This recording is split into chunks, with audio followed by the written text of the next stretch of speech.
About 4 million years ago, our distant ancestors did something amazing. Something that changed them forever. It is the moment for many that we made the leap from ape to man. Imagine then if somewhere very remote there lived human beings who had never made this leap. People who have somehow remained hidden from the wider world. In early 2005, scientists made an extraordinary discovery. A family that shouldn't exist. The find was so unusual, it was decided to keep it secret. I was really fascinated. Here are humans doing things that they're not meant to be doing. But behind closed doors, the family has sparked a fierce debate. Some think they are the key to a breakthrough in human genetics. There is a piece of DNA, and within that piece of DNA, there has to be that mutation that actually causes the condition. Others believe they are striking proof of how we are shaped by the world around us. There's no way that a single genetic mutation by itself can turn the clock back 4 million years. I'm quite certain that there's something else in the background of this astonishing family that holds the key. But all agree that the discovery raises profound questions about what it is to be human. This is hugely important, or could be, from the point of view of telling the evolutionary history of our species.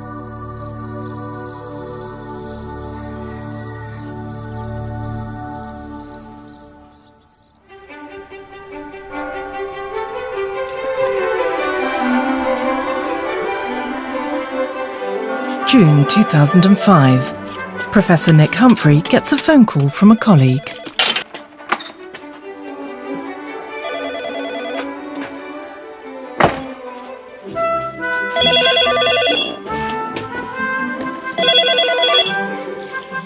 John. Hi, John. So, how's the draft going? It's about an unpublished paper by Turkish scientists. The paper is about a family in a remote part of Turkey that has impaired hand skills. But there's something else about this family, something very odd indeed. This paper was about a family of quadrupeds, human beings who were walking like animals, and yet what the paper was ostensibly about was a rather trivial study in handedness, whether these kids were using their left hand or their right hand to do a pegboard task with.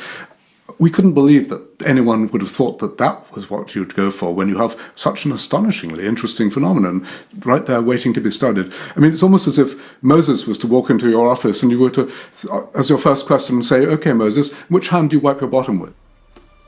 Scientists have never seen anything like this before. This was potentially dynamite. The Turkish authors are from a top university, and they make an astonishing claim. They think the children are genetic throwbacks. That right here, right now, in the 21st century, there exists a family who are like primitive humans. A kind of living, breathing missing link. It sounds far-fetched, but occasionally ancient genes do resurface, giving us a glimpse into our distant past. Excess hair and monkey-like tails are extremely rare, but extra nipples are very common. They're found along what's called the milk line that runs between armpit and groin, as it does in dogs. But this is the first time we've ever seen modern human beings reverting to what looks like an ancestral human gait. When something so extraordinary comes across your doorstep, you don't think, let's study it next month or next year. No, you want to go tomorrow. Okay, I'll give you a call tonight. It sounds like the anthropological find of the century. The kind of once-in-a-lifetime discovery that scientists dream of, irresistible to Nick and his colleague John Schoyles. But the big question is, are the Turkish scientists right? Nick flies to Turkey, where he meets one of the scientists who has studied the family, Professor Una Tan. Dr. John Schoyles from the London School of Economics also joins the team. All three are interested in the family because of the light they could shed on human evolution. But that's a view destined to cause offence in Turkey. It's an Islamic country, fundamentally anti-evolution. Charles Darwin's theory about the origin of man is taught in schools, but deep down the belief is that man is God's special creation, separate and distinct from four-legged beasts. No one would want our ancestors to have walked around on all fours. It's the symbolism of it all that's not really accepted. And when it comes to human evolution, it's not necessarily what happened that we accept, but almost we accept the stories that allow us to view ourselves in a positive light. Not just in Turkey, of course. But what if God just said, let it be? What if he created the world with apparent age by the word of his power and said, let there be an Adam and let there be an Eve? In America too, the battle over evolution still rages, as it has done ever since the Scopes trial of the 1930s put Darwin's theory on trial. Now, Howard, how does man come out of this slimy mess of bugs and serpents, according to your, professor? Well, man are sort of evoluted from the old world monkeys. Did you hear that, my friend? Old world monkeys. According to Mr. Case, you and I aren't even descended from good American monkeys. Today, evolution remains under attack. Whatever the scientific evidence, people choose to believe in a divine creator, that we descend from Adam and Eve, not King Kong. Grandpa, welcome to Hillsborough, sir. Have you come to testify for the prosecution or the defense? Creationists simply dismiss fossil evidence of early man, which even top paleoanthropologists admit can be hard to interpret. Truth is, you can't make massive decisions with these little bones, and you can't, from a little fragment, tell the whole behavior of the animal. But what if there was living proof of a four-footed human ancestor?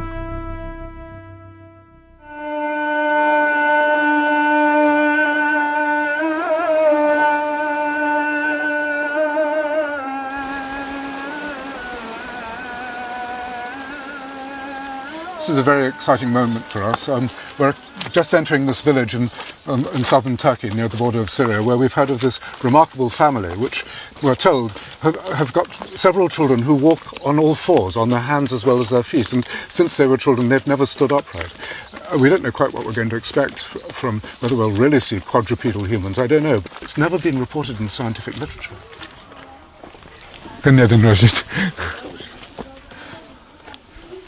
Rejit Ulash has fathered 19 children, a lot even by local standards in this remote Kurdish village. It's wonderful. 12 of them were born totally healthy, but 7 weren't, 6 of whom survive. And the first hint of the problem soon appears from down the road. This is Gulin. At first sight, he looks drunk. But he isn't. There's something wrong with his balance. Still, he's on 2 feet, not 4. But then, one by one, the other children appear.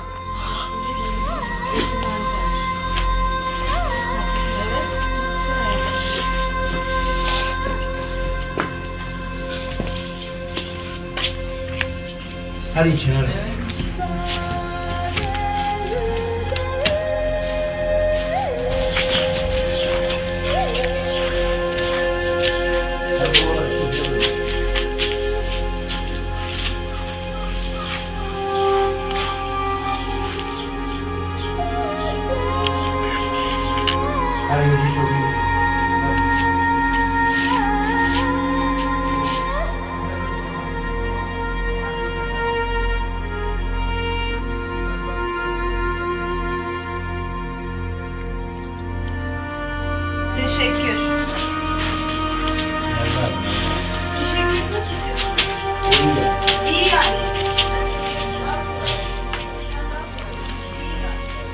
There are 4 young women and 1 young man.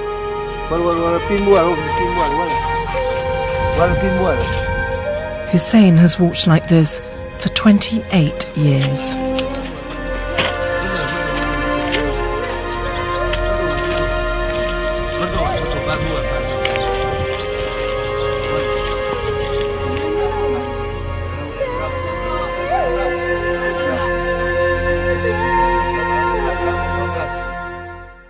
No one knows for sure when our ancestors stood up, but there are clues. One of the most haunting is this trail of human-looking footsteps, unearthed in Tanzania. Whoever made them walked on 2 feet, and they are more than 3 million years old. Many people think they were left by an early ancestor of ours called Australopithecus. Here's the most famous example, Lucy, a fossil skeleton found in Ethiopia in 1974. Lucy didn't walk quite like us, but she was certainly upright. So the Turkish family is walking in a way we last walked at least 4 million years ago.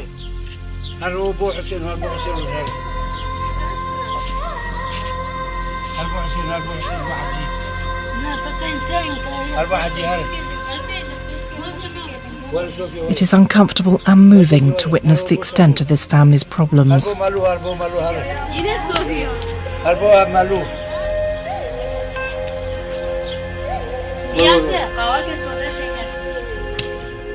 It is very difficult for us to walk like this. We may have done something like it as babies, but for human adults it feels very unnatural. And it's so tough that the US Marines use it as an endurance exercise.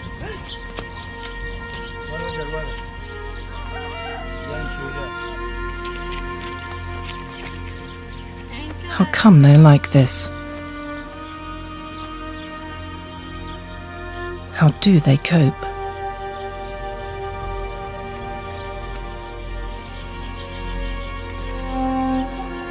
And is there anything that could be done to help them? My heart goes out to them. It's an amazing thing to see these people. They're so familiar, they're human like ourselves, and yet in many ways they're walking in a way which no humans, no adult humans, have walked for 2-3 million years. What's behind it? We don't know. We're going to have to tease away, pick away at this to find out what underlies this extraordinary phenomenon.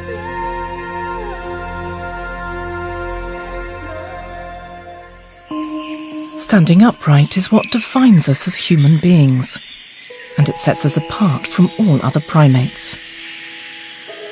Scientists find it so fascinating they've done some very strange experiments over the years.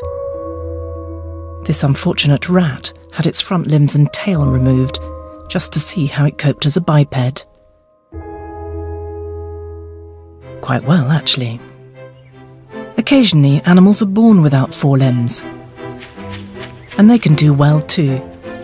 This is Faith the dog, who brings traffic to a standstill in Oklahoma City.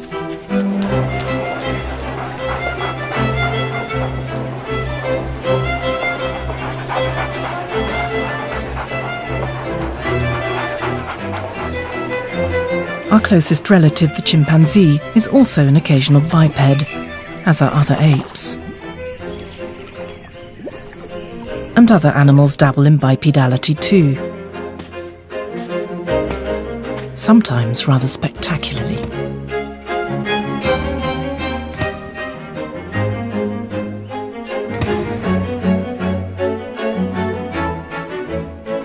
But no one does it quite like we do. And that's because we have developed a breathtaking sense of balance. Man is exquisitely adapted for life on 2 feet. So why, for the first time in 4 million years, are human beings again walking on all 4s?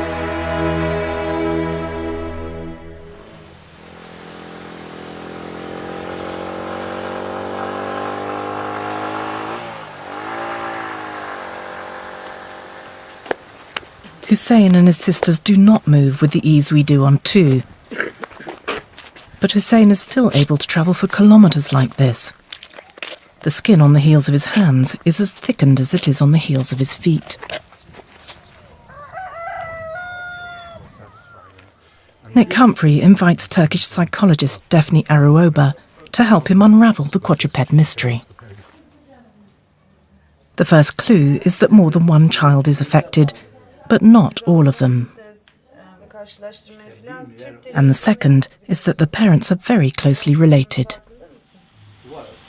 Bizim bey ya, anamın dayının oğlu.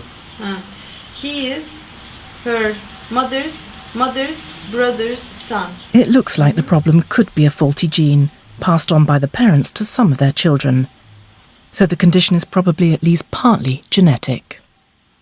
When you find a whole group of children within the same family showing the same problem, at once you think genes. But what exactly is that faulty gene doing? Has it really caused the family to devolve, as Turkish scientist Una Tan believes? Or could they just have some kind of brain damage? Okay, this is Senem, And how old is she? 24. Okay, and And this this is... is Hacer. Hacer, bak kameraya bakabilir misin? The affected children are between 18 and 34 years old. Gülümseyebilir misin? Bakın hala.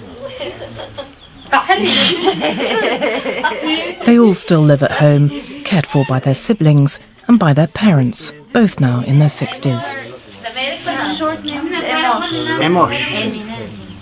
And how do we know how old Emosh is? I think she's just a little younger than Senem, so she must be like early 20s.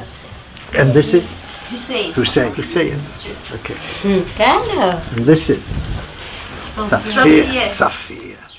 Professor Tan's idea is that these people must be throwbacks, and you can see why he might think that. I mean, after all, look at them, they walk like animals, and our ancestors were animals. Professor Tan thinks they've also got problems with speech and with dexterity, which makes them in a way more like chimpanzees. You can see why he might think that these are living fossils. But is he right? Professor Tan and his neurologist wife Malia have examined the children. This is nystagmus. Plantar fleksiyonda. Basic neurological tests confirm there is something wrong with their brains.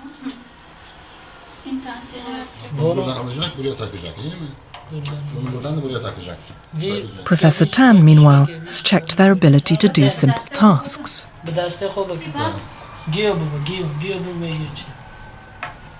Hussein manages to do this hand skills test fairly well, but Sophia struggles to understand what she's being asked to do. The children, concludes Tan, are mentally retarded, have limited language skills and very little manual dexterity.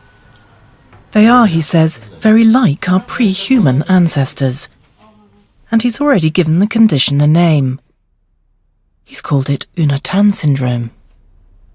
It's terribly easy to be led away on some kind of romantic notion of living fossils. I'm not going to make any bones about this. I think that Professor Tan's description of this family as a devolution, as a evolutionary throwback, is not only scientifically irresponsible but deeply insulting to this family. And there is some contradictory evidence. Sophia couldn't or wouldn't do Professor Tan's pegboard test, but she can tie a scarf around her head with some ease.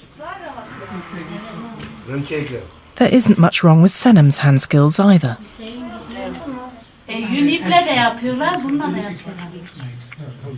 Tan also claims they have their own unintelligible language. Their speech is a little slurred, but it's definitely Kurdish. And after Tan's gone, they begin to open up. Muhtar, her gün mü gidiyorsun? Ha? Oğlanla ilgilenmedin, o da seninle konuşmadı. Okay. She said it's not that interesting. She said this is the first time you're giving him attention. That's why this is the first time he's speaking with you. Yeah. So I guess I was always interested in the girly stuff. In fact, the condition resembles fairly routine brain damage, except for one crucial factor. People with this kind of damage have never walked this way before. There is hostility towards the family in the village. The local children particularly taunt Hussein.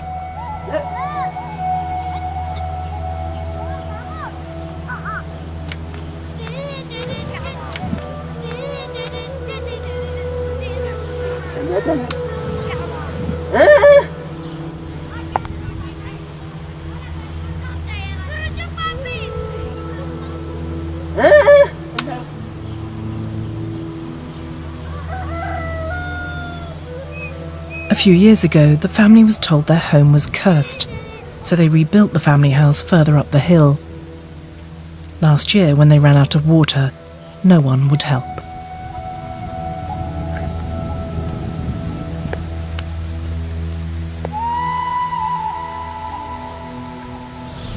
He's very worried. What would they do when they die? You know, when there's no one around to take care of them. They are being beaten up by the kids of the village, and they are not being accepted, you know, like into the social circle. So they're outcasts. Yeah, they outcasts. are. Yeah, they are.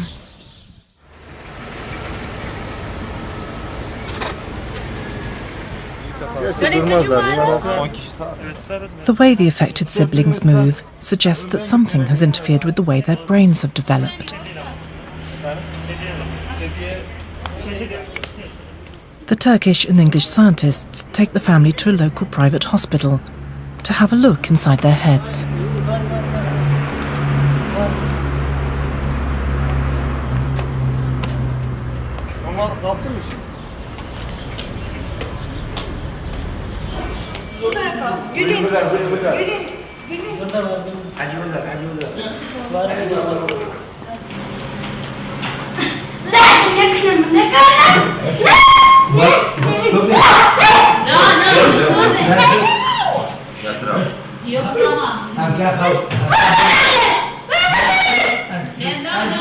It is a frightening experience for some of them. But such cutting-edge examinations will mean the experts can pin down why they've been born this way. And perhaps offer them some practical ways in which to cope with the condition.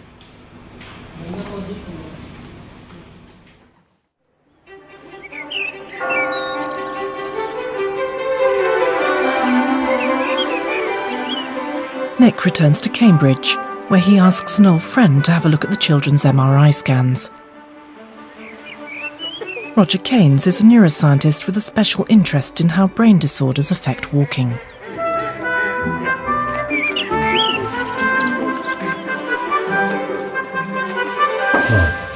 Well, this is Hussein's brain.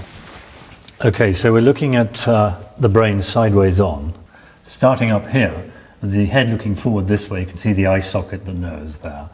And as you come across to the other side, just going straight through a series of sections of the brain to the other side. You can see the brain stem, this stalk of the main brain here, and at the back of the brain stem is this piece of brain called the cerebellum, the little brain.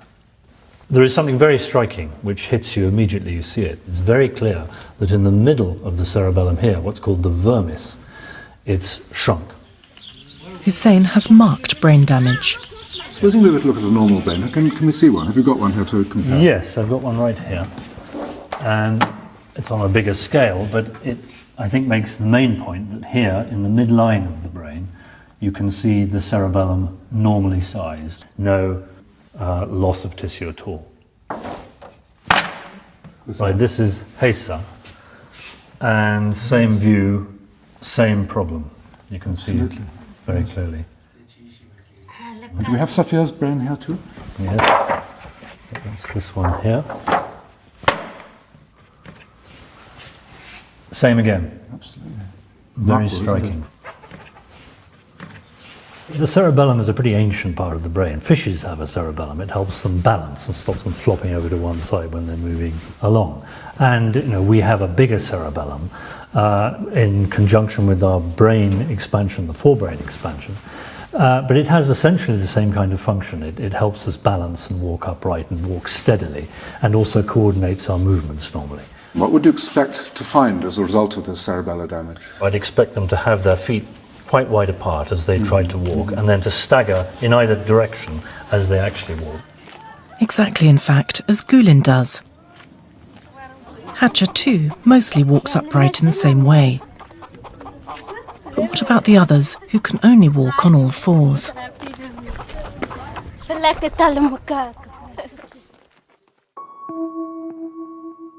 Last year, Italian scientists reported on this young man. Doctors could hardly believe their eyes when they saw his brain scans. He has no cerebellum at all, and yet he can still walk.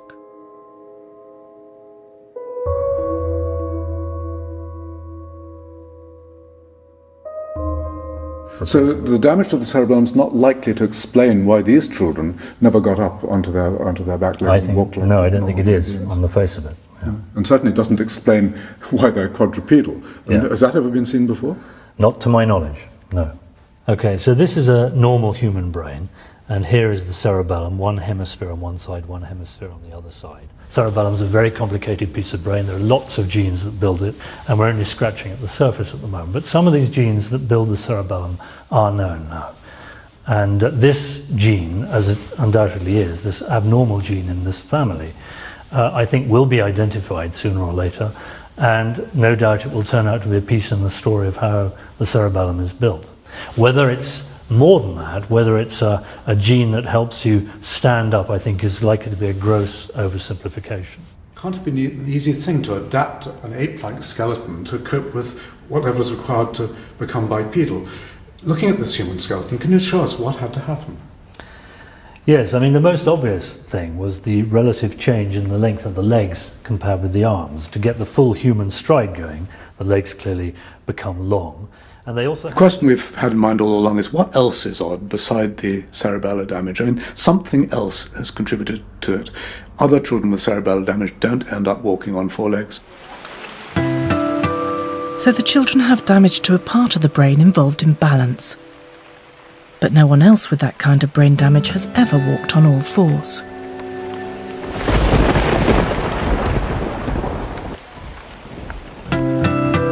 Nick returns to Turkey to hunt for other reasons why the children never stood up. This is God's test on him. These children are God's testing him.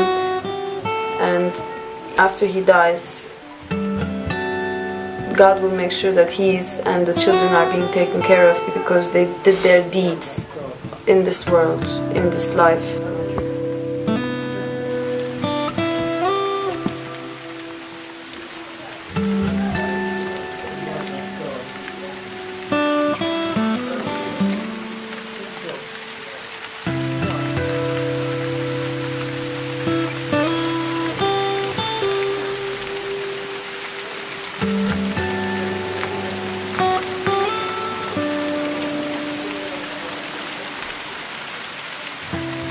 It is still a simple way of life here,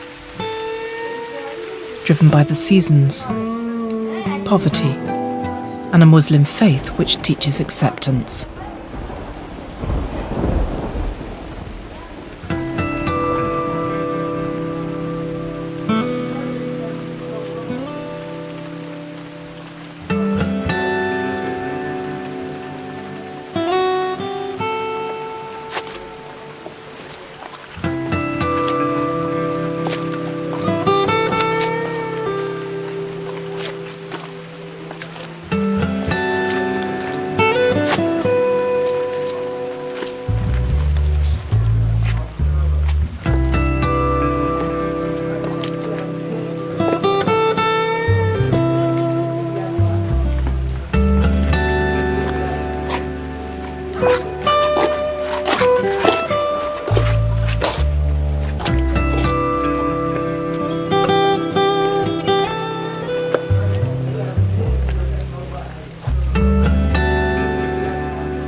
Nick believes the answer to the scientific puzzle will turn out to lie here, not in a gene, but in the very fabric of the family's life.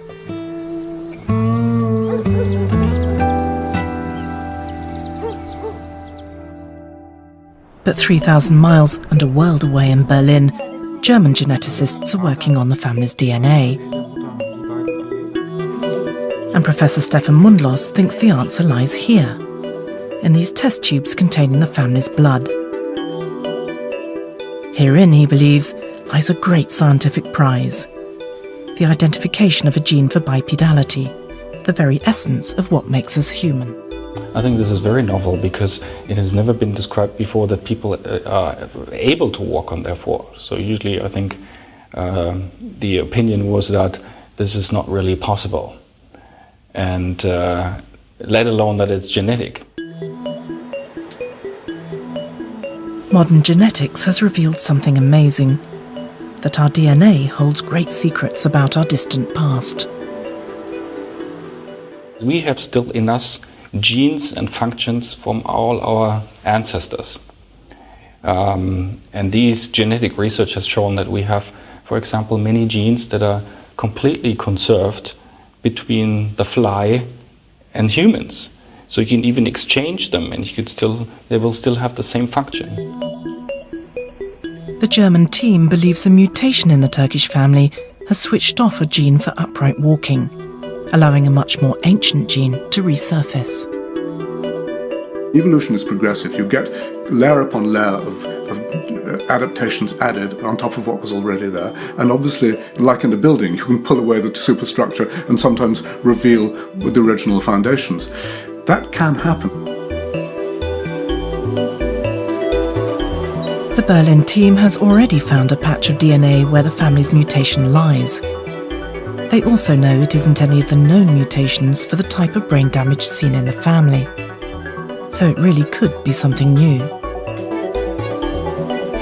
It could take many more months to find the actual gene, and then maybe years of research to figure out exactly what it does.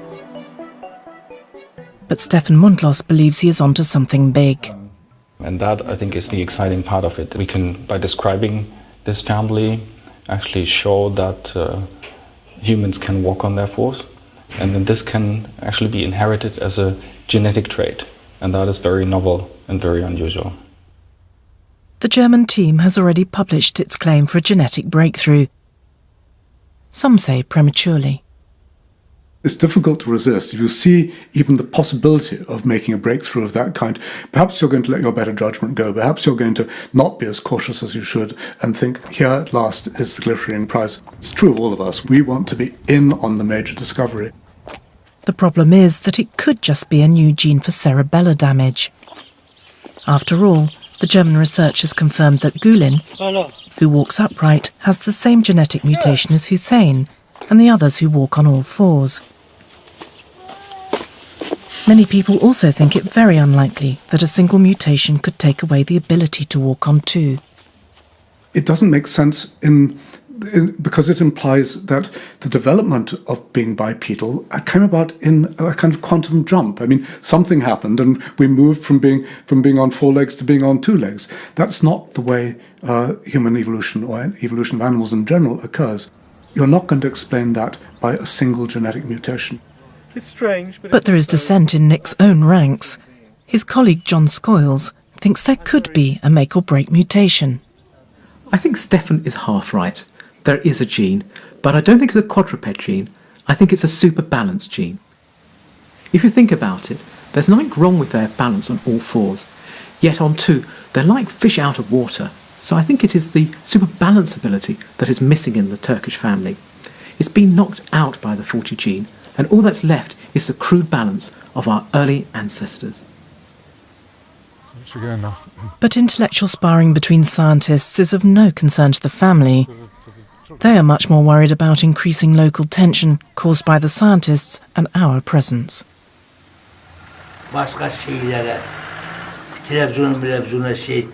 Trabzon mu? He's worried that you may be comparing and contrasting these individuals with other species on TV. That's what they're trying to stop. That's why they're here. Clearly people in this part of the world have a very different picture of the origin of human beings.